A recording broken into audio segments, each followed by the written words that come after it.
Thank you, Mr. Chairman. Thank you, Senator Shaheen. I'm going to start a second round of questions that I have. I have been informed that it's unlikely that Senator Rubio will return. If he does, I'll offer him the opportunity to ask questions there is a vote on.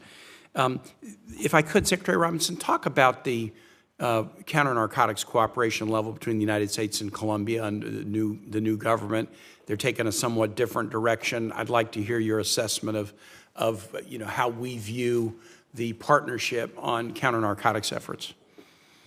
Well, I think you're absolutely right. I will start out by saying traditionally, the United States and Colombia have had an excellent security relationship. That relationship still continues. It's changing with the new administration. The new Petro government, they obviously want to go in a different direction on things like eradication. That said, they continue to work with us on interdiction. They continue to work with us on strategies for rural security. They continue to work with us on newer parts of our strategy that go after things like environmental crimes. We are working with our partners in AID on getting land titles to Colombians that have never owned the land that they're on before. We continue to have a comprehensive security and development engagement with Colombia.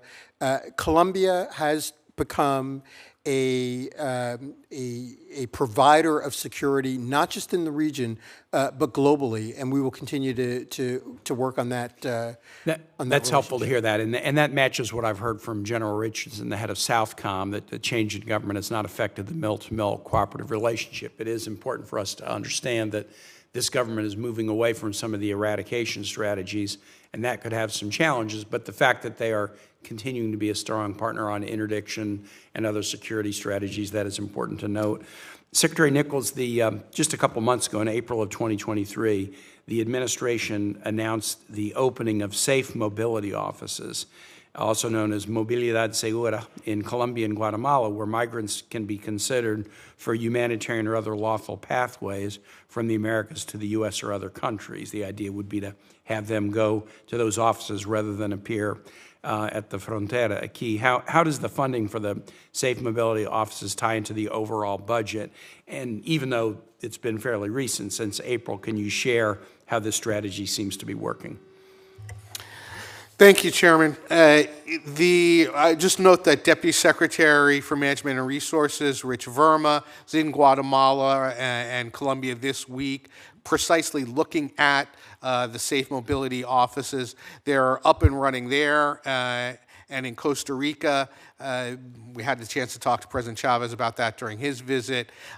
They are processing applications for people. The idea is that this gives people access to lawful pathways for migration, reduces irregular migration, and has the opportunity for people to go not just to the United States, but other countries like Spain. People also receive information about ways that they can integrate into the societies where they are, should they wish to do so.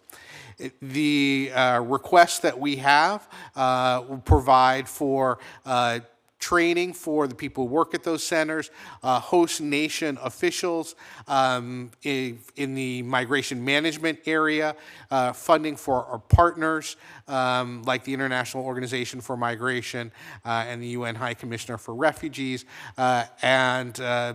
this is a huge priority as a way to reduce the numbers of people arriving at our southwest border.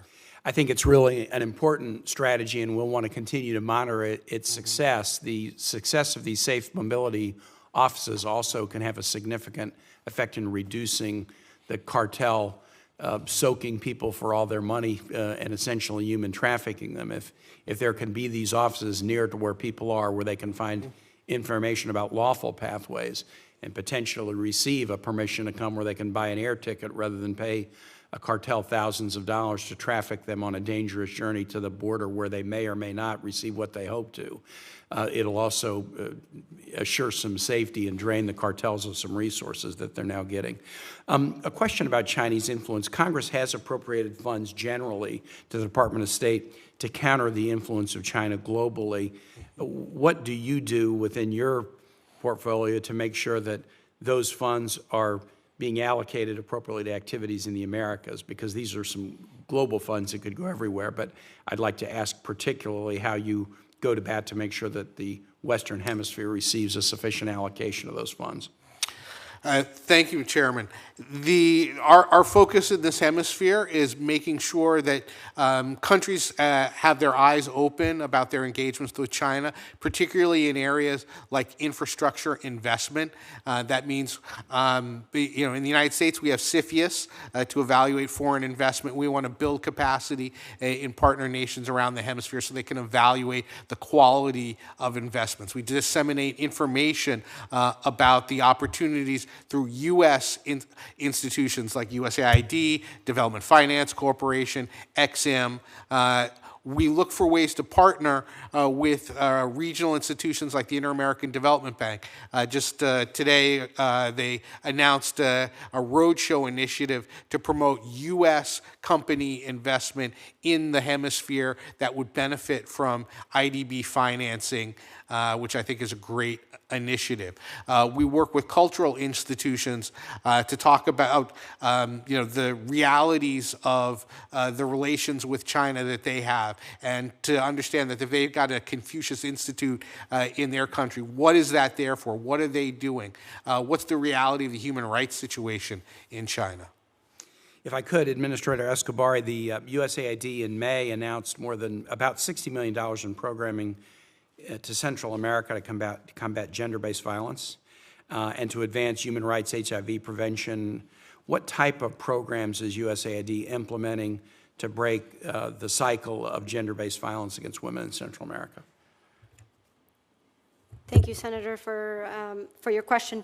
So, yeah, gender-based violence continues to be painfully prevalent in the region and far too normalized. So it is a priority in most of the countries that we operate, and our approach involves focusing on prosecution to increase the reporting and conviction of crimes, protection and victim assistance, and sometimes that involves going to the victims. We have mobile centers that go to the most isolated rural indigenous communities to provide services, and prevention, changing gender norms.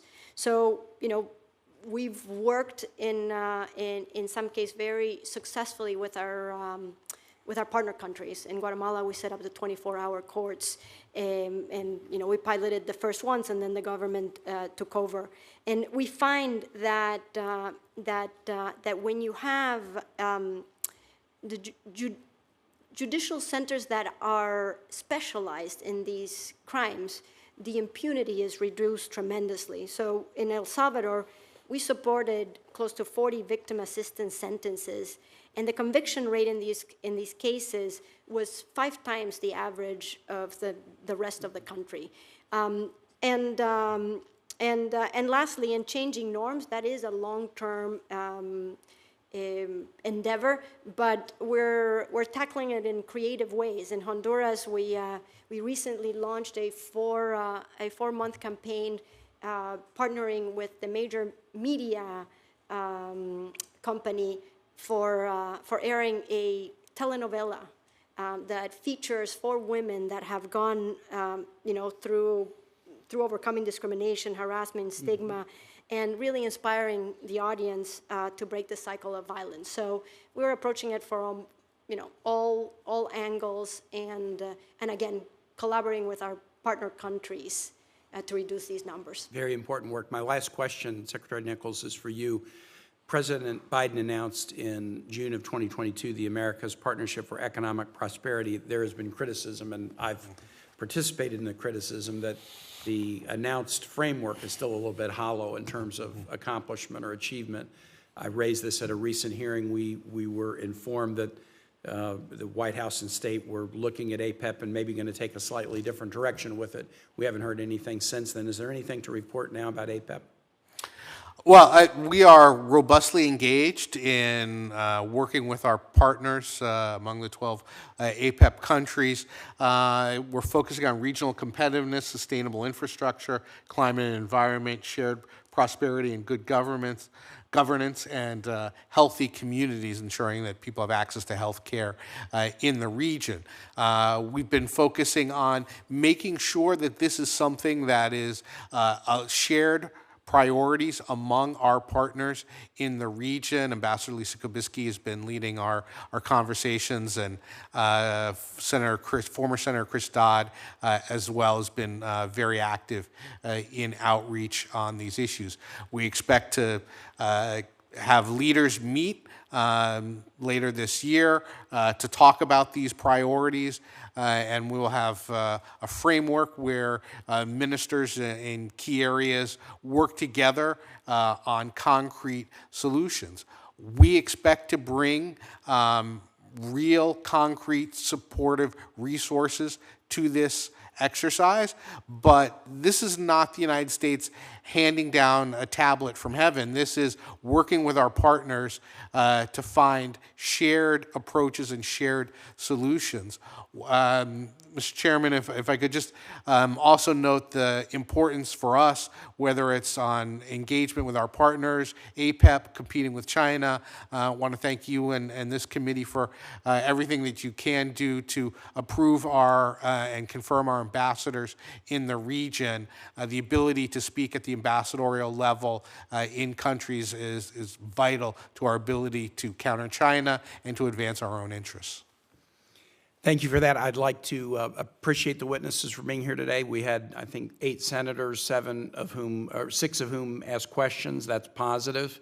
This is a really important priority. I'm going to ask that the record of this hearing be held open until the close of business Friday, so that if members of the committee, whether they were here or not, wish to direct questions in writing, they can do so by that date. And I would encourage you all to provide prompt and comprehensive responses should questions be directed in writing. And with that, the hearing is adjourned.